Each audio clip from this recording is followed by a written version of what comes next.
you know, I've been very honest. I battled with the name of this book for a very long time because I'm not a naturalist really, but I am someone who's fascinated by the natural world. But spending time with these keepers that really did understand their charges, whether that was gorillas or elephants or lions or tigers, built up my own wealth of knowledge. And I also got to spend some time in the very colourful company of Lord Bath, who is an extraordinary character. I love the eccentricity of people like Lord Bath, and I think they're quintessentially English characters. And what he and his family have done at Longley is extraordinary. I have a huge amount of respect for a family who've been able to keep it going by various means. And I think I have, if I'm to be honest, I have debated the whole safari park zoo thing over the years, and I'm sure there'll be some people in here who disapprove of zoos or safari parks. And I certainly, when I took on that job, I had to debate that myself, the ethics of it. But the reality is, although I'm very lucky to travel around the world and see lots of these animals in their natural habitat, many people can't, as I've realised. And it's so key to the future of our environment and protecting species, endangered species, to give people the opportunity to see them. And what I've also discovered, and what I've actually helped facilitate, is that places like Longley have forged links with organisations like the Tusk Trust, a charity that I work with a great deal, and they're now fundraising and working with keepers and rangers out in Kenya and further afield to ensure they build their knowledge and are helping with conservation in general. But certainly my time at Longley was fantastic. I absolutely loved it, and I was also able to kind of make one of my best friends, Kate Humble. Do you think, just because we want to talk about the next job after that it's personalities that's really shaped your life? I mean, it could be a canine, be it real people. Talk about Katie being second wife, talk about Bath's bit of affection. I'm thinking about eccentric is nice, but he's a character, and in a way, this is the ability to connect with people straight away. And how's that shaped you, do you think? I think you're quite right there. I think my life has been shaped by individuals and animals over the years. I think all of those. I know it seems strange to pull Kate Humble next to a parrot, but it's true. Kate has had this unique effect on my life. James Cracknell, we can go on to a little bit later, with the adventuring, has had a unique effect on me. Lord Bath has, in the same way that Inca has. And actually one other character that crops up that was a huge part of my childhood was a parrot called Humphrey. We had 3 parrots over my childhood. As it happens, I don't really approve of keeping parrots in cages. I don't think that that's necessarily fair, but one of the side effects of being a vet is that occasionally animals get dumped on you, and before you can pass them on to someone else or to an organisation, you sometimes fall in love with them, and that happened to our family 3 times. The first was with Bill, a macaw, who we only had for about 2 or 3 months, and he then went on to John Gielgud, the actor, actually had a big bird sanctuary, and that's where Bill went. And then soon after Bill had left, actually Bill stayed for a couple of years, soon after Bill left, an Amazon green parrot called Clive arrived, and he didn't stay for too long, he also left. And then Humphrey arrived, and Humphrey was an African grey parrot, and we all fell head over heels in love with him. For those who don't know what an African grey parrot looks like, they're grey and they've got a beautiful red crown on their heads, and they've got a beautiful red feathers near their tail section. They're quite magnificent. For a grey bird, they're quite magnificent. But Humphrey was all a bit wrong. He looked more like a pigeon. That's the only way to describe it. He was missing his red crown, and he was missing his red tail feathers, and he was a bit angry. He hated women, and he didn't really like us very much. But for some, I think we liked that in him, and he really was a massive character. He lived down in the veterinary clinic in the reception room for a long time. He had this big oval cage, but we opened it up every day, and he walked on top of it. The previous owner had clipped his wings, which is awful, but as they started to grow back, he built up his confidence of flying. but he could never fly. So he would suddenly take off and he'd crash into a window, or a nurse, or a dog, or a wall, and he'd fall on the floor, and then he would only let my father or myself come and pick him up. And as you pick him up, you'd envelop his wings, he'd be biting you, and he'd draw blood every time, but I always forgave him, I don't know why. And I can remember he would only eat grapes that were peeled. He didn't like the skin on it. So I'd spend hours peeling the grape, and he'd put them into his cage, and he'd grab it, and he'd just squash it, and then spit it on the floor. He loved red peppers, but as long as all the seeds were taken out of them. I really doted on that parrot. And his favourite, he lived in the reception room, but his favourite trick was to climb down to the bottom of the cage, and any dog that walked past, he would grab tufts of fur from its tail as it went past, and everyone became terrified of him. So he eventually got banished into our house, where he caused chaos, because he'd land on a bookcase, he tore big sections out of every book, he pooed everywhere, he just caused chaos, he bit our nanny on the boob, I mean, you name it. He really did cause chaos, but we really loved him, and we had him for years and years, long after we all left home. And it actually became a subject of great amusement, because when my parents went away, my sisters and I would play paper, rock, scissors as to who would look after Humphrey. Because we dreaded having him in our house, because we'd come to this point where we always let him out of the cage. So he always destroyed everything in the house. And it was about 5 years ago, I think, that my parents actually had him, and they came down one morning and they looked in his cage and there was an egg. Well, we realised he wasn't Humphrey at all, he was Humfretto, and that's why I think he was so angry over all those years that we got his sex wrong. One other actually quick story about Humphrey. We decided, after having him for 5-10 years, we did get a bit sad. We thought we were going to have to give him to a bird sanctuary where he can be free, but we all loved him so much we couldn't get rid of this grumpy bird, so we decided to get him a friend.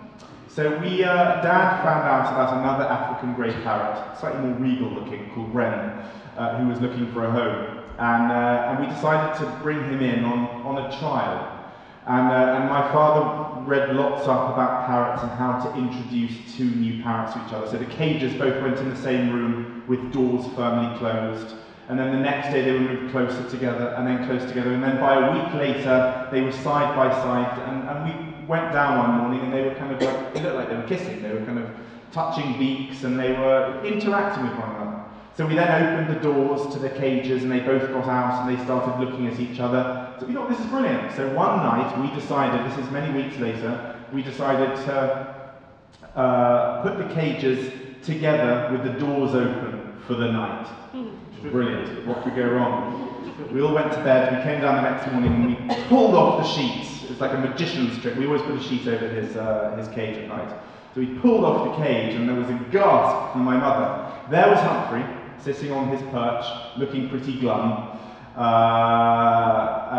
just staring down, and there was Wren on his perch, looking quite perky, completely bald. Every feather had been plucked from his body, completely bald. And the funniest thing is we returned him to his owner saying that it doesn't quite work. I really hope those photos all grew bad.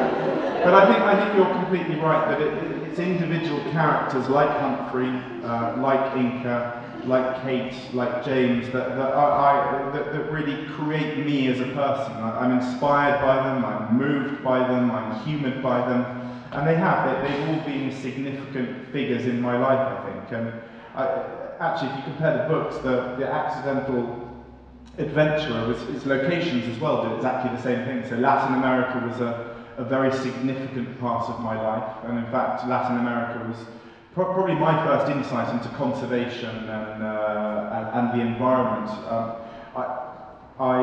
Shortly after leaving school I went off to Latin America, to Ecuador, to work for a year there, and I worked in an orphanage and also helped out in a school, and I loved it. I kind of fell in love with this, so much so that I took a second gap year. And the second time I went back to Central America, and somehow I found myself on an area called the Mosquito Coast between Honduras and Nicaragua, where I found some work on a turtle conservation project. And it was a fascinating project because it showed me the first dilemma of conservation. Leatherback turtles would come up onto the beach there and they would lay all of their eggs. But for the locals, the eggs weren't just a delicacy, they were a way of life. They had eaten eggs for their entire lives. So I found a charity called the American Peace Corps, a little similar to the VSO that we have over here. We're recceing a project where they bring in more volunteers to work out on the Mosquito Coast. So this was basically a recce project, and there was a woman there called Bonnie, and she decided that she would try and educate the locals on how to maintain their leatherback turtle populations. So it was more about trying to leave eggs behind, not to eat the whole clutch, because what happens is the turtles come up onto the beach, they lay hundreds and hundreds of eggs. It's a beautiful sight, hugely time consuming for these turtles. They dig these enormous holes and then they lay hundreds of eggs in them. But the locals literally wait and they just collect all these eggs up. And we spent weeks and weeks, months and months trying to persuade the locals to eat less eggs, not to abstain completely, but to eat less. And we had, as I recount in the book, I probably don't have time to go into too much detail now, but we had some pretty hairy run-ins with locals who were really unhappy about what we were doing there. And I think it was my first insight into, the effect of the effect that conservation has on people's lives. It's all very well for us to say, save the elephant, but if those elephants then go and trample crops and ruin livelihoods, that's no good. And we've realised, a lot of modern conservation is realising that now. And certainly for me, that experience in Latin America was great. But going back, it's been landscapes, countries, people, and specifically animals that have really shaped and created who I am today. Just, you talked about people and you talked about animals. Tell us about countries, because there's obviously traveled so far, done so many things. Why? Because it's also like traveling, but you don't just travel to South America, to Africa, you actually do extreme traveling. Well, the kind of the bigger adventures that I've done over the years, that's something I've always been fascinated about. I lived in Latin America for 4 years in total, and have always loved travel. And actually, all of those experiences involved the natural world in one way or another, whether it be spending time in the jungle, in the Amazon, on the turtle conservation, or with whales in Sri Lanka. Over the years, travel is just something that has crept into my life, and it's all engrossing now. I find it impossible to say no to a trip. I'm not even going to reel off where I've already been this year or where I'm going, because you'll be disgusted. But I wish I could share us around a little bit. But the problem is I can't say no. I'm fascinated by the world in which we live, and I do have this fascination. And I think that fascination with travel has moved on one stage to the fascination of the human body and what the human body can do. And I think that's where my pursuit of bigger challenges, whether it be rowing across the ocean or racing across the Sahara, I think those are born out of a fascination of the human body. And if we then take that back to my experiences with animals over the years and with observing them in their natural habitats, and just to give you an example, this book recounts tales. I did a whole series called Wild in Africa, so I spent many months living in Namibia working with all the wildlife out there. I spent a great deal of time on the west coast of America in California working with all the ocean wildlife out there. I spent time in the Falklands, down in South Georgia, in Antarctica. All of those have encompassed observing animals and how they adapt to their environment. And for me, it's this fascination with adaptation. A lot of people say, how do you row across the ocean? How do you get used to that? How do you adapt to living in Antarctica, where it's minus 40 or minus 50 degrees? And the reality is that we are an incredibly adaptive species. And it takes a while to get used to it. A lot of people ask me, you know, for advice if they're going to take on one of these endurance races. And my general advice is it takes about 7 days for us to completely adapt to a new environment, to completely get used to a change of lifestyle. To give you an idea, with the rowing across the Atlantic, that was, you know, we rowed 2 hours on, 2 hours off, 2 hours on, 2 hours on, 2 hours off, non-stop, 7 days a week for months on end. And it's very strange to never catch more than 40 minutes sleep in a row, and to get used to going to the loo in a bucket and being constantly nauseous and eating rehydrated foods at all hours of the day and non-stop rowing. But the body does get used to it, and it took us about a week to get used to it out there. And I think through the observation of how animals survive in these extraordinary environments, you go to the Etosha National Park in Namibia, I've never seen such an arid landscape, and yet you've got massive great elephants. I marvel at the fact that these elephants have been able to adapt and can live in these extraordinary places. And for me, I think I've taken that to myself in some of the things I've done. Listen, there's many people that have done far greater challenges than I have, but I've certainly been pushing myself. And I think that definitely comes down to this fascination of adaptation and how we and animals have managed to live in some of the farthest corners and most extreme environments on this planet.